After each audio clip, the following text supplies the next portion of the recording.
всей душой и сердцем полюбила столицу нашей автономии. Это постоянная участница наших концертов, которая своим творчеством радует наших жителей.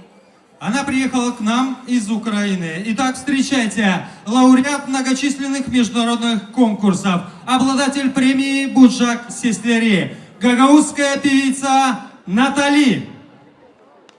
Денис, ваши аплодисменты. Akşam hayır olsun kamrat. Bu güzel yurtta diyeyim size sevgi hem de kısmet.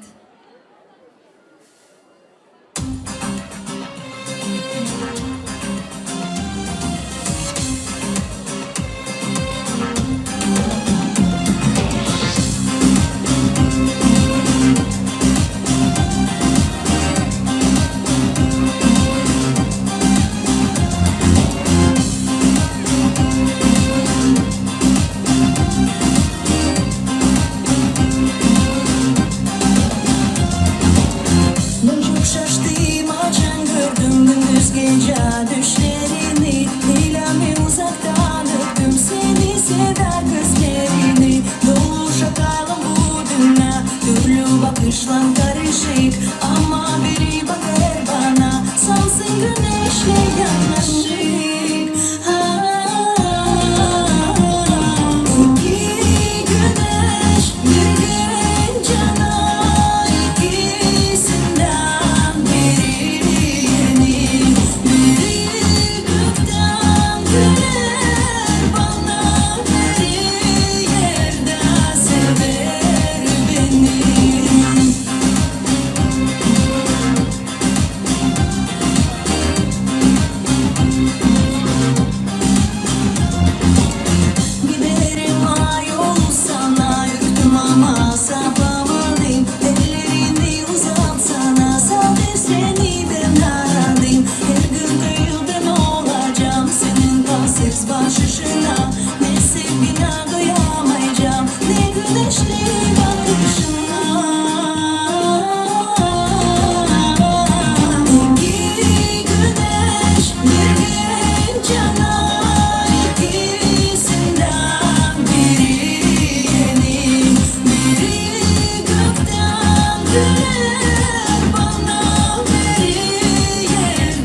Çok sağ ol.